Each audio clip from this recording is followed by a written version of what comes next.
Jesus വേൾഡിക്ക് വിളിച്ചപ്പോൾ അവർ പറഞ്ഞത് സിസ്റ്റർക്ക് ഒരിക്കലും ആ മുഴ ഉണ്ടാവില്ല, അവിടെ ഓപ്പറേഷന് കത്തി വെക്കേണ്ടി വരില്ല എന്ന് തന്നെ പറഞ്ഞത്. ഓപ്പറേഷൻ ചെയ്യാനുള്ള എല്ലാം റെഡിയായി രാവിലെ ഓപ്പറേഷൻ തിയേറ്ററിലേക്ക് പോവുമായിരുന്നു. ഡോക്ടർ ചെക്ക് ചെയ്തുകൊണ്ടിരുന്നപ്പോൾ പറഞ്ഞു, നിങ്ങൾ ഷീബേനല്ലേ എന്ന് ചോദിച്ചതിനോട്. അപ്പോൾ അതെ, റിപ്പോർട്ട് എവിടെയെന്ന് ചോദിച്ച് റിപ്പോർട്ട് നോക്കിയപ്പോൾ അതിൽ നിങ്ങളെ മുഴ കാണുന്നില്ല, ഞങ്ങൾക്കിത് ചെയ്യാൻ കഴിയില്ല എന്ന് പറഞ്ഞു. സർജറി എന്തോ സംഭവിച്ചിട്ടുണ്ട് എന്ന് പറഞ്ഞു. ജീവിതത്തിൽ എത്ര തകർന്ന് കിടക്കുന്ന ഒരാളാണ് ആ മെസ്സേജ് കേൾക്കണമെന്ന് വെച്ച് കഴിഞ്ഞാൽ അയാൾ തീർച്ചയായിട്ടും ജീവിതത്തിലേക്ക് തിരിച്ചു വരുന്നു. മാത്രമല്ല അയാളെ ജീവിതം തന്നെ മാറി മറയും. ആമേൻ.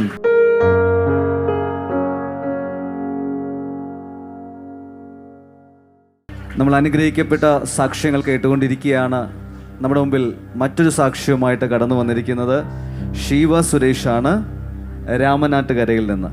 വളരെ അനുഗ്രഹിക്കപ്പെട്ട സാക്ഷ്യമാണ് ദൈവം സിസ്റ്ററിന്റെ ജീവിതത്തിൽ ചെയ്തത് നമ്മൾ കേൾക്കാനായി പോകുന്നു. ശിവശ്രീ, പറയാമോ എങ്ങനെയാണ് ജീസസ് വേൾഡിലേക്ക് കടന്നു വരാനിടയായത്? ജീസസ് വേൾഡിനെ പറ്റി ഞങ്ങൾ ടി വിയിലൊക്കെ കാണലും ഒക്കെ ഉണ്ടായിരുന്നു. അങ്ങനെ പിന്നെ കൊറോണ സമയമായി. ആ സമയത്ത് യൂട്യൂബിൽ മിറാക്കിൾസ് കാണും, എല്ലാം കാണും. ഹാർവസ്റ്റിൽ ജോയിൻ ചെയ്യും. അങ്ങനെ ഞാൻ കാണാറുണ്ട്. അങ്ങനെ ഇരിക്കുമ്പോഴാണ് എനിക്ക് ഒരു ബ്രസ്റ്റിൽ വേദന വന്നിട്ട് ഞാൻ ഡോക്ടറെ കാണിക്കുന്നത്. അപ്പോൾ ഡോക്ടറെ കാണിച്ചപ്പോൾ പറഞ്ഞു, നമ്മൾ ഇതൊന്ന് കുത്തിയെടുത്തിട്ട് പരിശോധിക്കണം എന്ന് പറഞ്ഞിട്ട് നമ്മളെ കോഴിക്കോട് അശ്വനി ലാബിൽ വന്നിട്ട് ടെസ്റ്റ് ചെയ്തു. ടെസ്റ്റ് ചെയ്യുമ്പോൾ പറഞ്ഞു, ഇത് കൊണ്ട് ഡോക്ടറെ കാണിക്കുന്ന സമയത്ത് പറഞ്ഞത് എടുത്ത് കളയേണ്ടത് തന്നെയാണ്, ഓപ്പറേഷൻ ചെയ്ത് കളയണം, മുഴയാണ്, അതുകൊണ്ട് അത് എടുത്ത് കളയുന്ന വേണം, ബ്രസ്റ്റിൽ മുഴയാണ്, അതെടുത്ത് കളയണം തന്നെയാണ് പറഞ്ഞത്. അപ്പോൾ ഡോക്ടർ പറഞ്ഞ ഡേറ്റ് തന്നു ഓപ്പറേഷൻ്റെ. അപ്പോൾ ആ സമയത്ത് ഞാൻ വീട്ടിൽ വന്നിട്ട് നമ്മളെ ജീസസ് വേൾഡിലേക്ക് വിളിക്കണം. അപ്പോൾ സിസ്റ്റർ വിളിച്ചിട്ട് പറഞ്ഞപ്പോൾ സിസ്റ്റർ പറഞ്ഞത്, ഈ ഓപ്പറേഷൻ ചെയ്യേണ്ടി വരില്ല, സിസ്റ്റർക്ക് കത്തി വെക്കേണ്ടി വരില്ല എന്നാ പറഞ്ഞത്. ചെറിയൊരു വേദന തോന്നിയപ്പോഴാണ് ഞാനിത് ഡോക്ടറെ കാണിക്കുന്നത്. ആദ്യം സംശയം ഉണ്ടായിരുന്നു, പക്ഷെ ഞാൻ ആരോടും പറഞ്ഞിട്ടില്ലായിരുന്നു. പിന്നെ ഒരു ദിവസം എനിക്ക് വേദന തോന്നിയപ്പോൾ ഇത് വെച്ചിരിക്കാൻ കഴിയില്ലല്ലോ. എത്ര നാൾ മുമ്പാണ് ഈ മുഴ കണ്ടെത്തിയത്? 3 വർഷം കഴിഞ്ഞിട്ടോ. അത്രയായിട്ട് ഡേറ്റ് അത്ര ഓർമ്മയില്ല. അങ്ങനെ അവിടെ ചെന്നിട്ട് ഡോക്ടറോട് പറഞ്ഞപ്പോൾ എടുത്ത് കളയണം തന്നെ പറഞ്ഞ് സർജറി എന്തായാലും സർജറി ചെയ്യണം. പക്ഷെ ജീസസ് വേൾഡിക്ക് വിളിച്ചപ്പോൾ അവർ പറഞ്ഞത്, സിസ്റ്റർക്ക് ഒരിക്കലും ആ മുഴ ഉണ്ടാവില്ല, അവിടെ ഓപ്പറേഷന് കത്തി വെക്കേണ്ടി വരില്ല എന്ന് തന്നെ പറഞ്ഞത്. നമ്മുടെ ഓൺലൈൻ പ്രോഗ്രാമിൽ വിളിച്ചപ്പോൾ കർത്താവ് പറഞ്ഞു അത് കത്തി വെക്കേണ്ടി വരില്ല. ഓൺലൈൻ പ്രോഗ്രാമിലല്ല, ഞങ്ങൾ ഇങ്ങനെ വേറെ വിളിച്ചത്. സിസ്റ്റർ ഇന്റെ നമ്പർ ഉണ്ടായിരുന്നു, വിളിച്ചത്. അപ്പോഴാണ് പറഞ്ഞത്. അങ്ങനെ അതിനുശേഷം എന്താ സംഭവിച്ചത്? അവിടെ ചെന്നിട്ട് ഓപ്പറേഷനെല്ലാം തയ്യാറെടുപ്പായി. തലേ ദിവസം അവിടെ പോയി പ്രാർത്ഥിച്ചതിന് ശേഷം ഓപ്പറേഷൻ എല്ലാ തയ്യാറെടുപ്പും ചെയ്തു. പക്ഷെ അപ്പോഴും മുഴ അവിടെ കാണുന്നുണ്ടല്ലോ. അങ്ങനെ പോയിട്ട് തലേ ദിവസം പോലും എന്റെ അമ്മ നോക്കിയപ്പോ അവിടെ കാണുന്നുണ്ട്. അപ്പൊ എന്തുകൊണ്ട് ഈ പറഞ്ഞില്ല എത്രയും കാലം എന്നൊക്കെ ചോദിച്ചിട്ട് വഴക്ക് പറഞ്ഞിട്ടുണ്ടായിരുന്നു.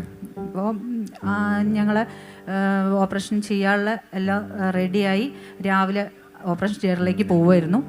പോകുമ്പോൾ ഞങ്ങളോട് ഓപ്പറേഷൻ തിയേറ്ററിൽ കയറിയ സമയത്ത് ഡോക്ടർ പറഞ്ഞു, കുറച്ച് സമയം സിസ്റ്റർ നിങ്ങളെ ഇവിടെ മാറ്റിയിരുത്തുന്നുണ്ട്, കാരണം പറഞ്ഞ ടൈമിൽ ഓപ്പറേഷൻ ചെയ്യാൻ പറ്റില്ല. തലേ ദിവസം ഒരു മഴ വന്നു, ആ മഴ പെയ്തിട്ട് അവിടെ മൊത്തം കറണ്ട് പോയി, ജനറേറ്റർ മൊത്തം ഓഫായി. അപ്പോൾ ചെയ്യാൻ ഇപ്പം കഴിയില്ല എന്ന് പറഞ്ഞിട്ട് വേറൊരു റൂമിലേക്ക് ഞങ്ങളെ മാറ്റിയിരുത്തണം. ഇപ്പം കഴിയില്ല, ടൈമൊന്നും ചേഞ്ച് ചെയ്യുന്നുണ്ട്, നിങ്ങൾ പറഞ്ഞ ടൈമിലെല്ലാം നടക്കുക ഓപ്പറേഷൻ എന്ന് പറഞ്ഞു. അപ്പോൾ എൻ്റെ കൂടെ ഇരിക്കുന്ന ഒരു സിസ്റ്റർ ഉണ്ടായിരുന്നു, അവർക്ക് ഹെർണിയയ്ക്ക് ഓപ്പറേഷൻ ചെയ്യാൻ വേണ്ടിയിട്ട് വന്നിരിക്കുകയാണ്. പക്ഷെ അവരോട് ഞാൻ കർത്താവിനെ പറ്റി പറഞ്ഞു, കർത്താവ് ഇങ്ങനെ അത്ഭുതങ്ങളൊക്കെ ചെയ്യലുണ്ട്, ഓപ്പറേഷൻ എനിക്ക് പക്ഷേ ധൈര്യം ഉണ്ടായിരുന്നു നല്ല മനസ്സിൽ. ഓപ്പറേഷനെ പറ്റിയൊന്നും ഞാൻ ചിന്തിക്കണില്ല, എനിക്ക് അതിനെ പറ്റി ഞാൻ അതിനെപ്പറ്റി ചിന്തിക്കണേ ഇല്ല. ഞാനിങ്ങനെ പ്രാർത്ഥിച്ചിട്ടുണ്ടായിരുന്നു എന്നൊക്കെ അവരോട് പറഞ്ഞു. ഇങ്ങനെ ജീസസ് വേൾഡ് ഉണ്ട്, ഒരു യേശു ഉണ്ട്, ഇങ്ങനെ ചെയ്യുന്ന ഒരാളുണ്ട്, അങ്ങനെ ഞാൻ പറഞ്ഞുകൊണ്ടേ ഇരിക്കുന്നുണ്ടായിരുന്നു അവരോട്. സർജറിക്ക് പോയതാണ്, അവരോട് ഞാൻ യേശുവിനെ കുറിച്ച് പറഞ്ഞു. അവര് ഞാൻ എന്റെ ഹസ്ബൻഡിന്റെ ഒരു സാക്ഷിയാണ് അവരോട് പറഞ്ഞുകൊണ്ടിരിക്കുന്നത്. ഞാൻ കർത്താവിനെ ആദ്യം അറിയണത് എന്റെ ഹസ്ബൻഡിലൂടെയാണ്. ഹസ്ബൻഡിന് വന്നൊരു വയ്യായിലൂടെയാണ് ഞാനത് അറിയുന്നത്. പക്ഷെ അവരോട് ഞാൻ ഇതിനൊക്കെ പറഞ്ഞപ്പോൾ അവർക്കും എന്തോ വിശ്വാസം എന്തുകൊണ്ടോ ഞാൻ നോക്കിയിട്ടില്ല. ഞാനിതിനെ പറ്റിയൊക്കെ പറഞ്ഞു കൊടുത്തു. എന്തുകൊണ്ടോ ഞാൻ പ്രാർത്ഥിച്ചിട്ടുണ്ട്, എന്താണെന്ന് അറിയില്ല ചേച്ചി. ഞാൻ പോയിട്ട് അതിനുശേഷം എന്താ സംഭവിച്ചത്? അതിനുശേഷം ഞാൻ അവരോട് ഇങ്ങനെ ഒരു വാക്ക് പറഞ്ഞിരുന്നു. ഇതൊക്കെ യേശുവിനെ പറ്റി പറഞ്ഞപ്പോൾ ഞാനൊരു വാക്ക് പറഞ്ഞു, ഇത് ദൈവം സൃഷ്ടിച്ച ശരീരമാണെങ്കിൽ ഞാൻ ആ ദൈവത്തിന് വിട്ടുകൊടുത്തു. അത് പറഞ്ഞിട്ടാണ് ഞാൻ ഓപ്പറേഷൻ തിയേറ്ററിൽ കയറി അവിടെ അവര് ഡോക്ടർ ചെക്ക് ചെയ്തുകൊണ്ടിരുന്നപ്പോൾ പറഞ്ഞു, നിങ്ങൾ ഷീബനല്ലേ എന്ന് ചോദിച്ചിനോട്. അപ്പോൾ അതെ, റിപ്പോർട്ട് എവിടെയെന്ന് ചോദിച്ച് റിപ്പോർട്ട് നോക്കിയപ്പോൾ അതിൽ എൻ്റെ സിസ്റ്റ് കാണുന്നുണ്ട്. പക്ഷേ പിന്നെ എന്നോട് പറഞ്ഞു, ഞങ്ങൾക്ക് നോക്കിയിട്ട് കാണുന്നില്ല, ഇങ്ങനെ നോക്കിയിട്ട് കാണുന്നില്ല, സർജറി എന്തോ സംഭവിച്ചിട്ടുണ്ട് എന്ന് പറഞ്ഞു. എന്നോട് പറഞ്ഞു, ചേച്ചി ചാടി എഴുന്നേറ്റോ, നിങ്ങളെ മുഴ കാണുന്നില്ല, ഞങ്ങൾക്കിത് ചെയ്യാൻ കഴിയില്ല എന്ന് പറഞ്ഞു. കർത്താവ് ചെയ്ത വലിയൊരു അത്ഭുതമായിരുന്നു. സർജറി ചെയ്യണമെന്ന് ഡോക്ടർമാർ പറഞ്ഞു.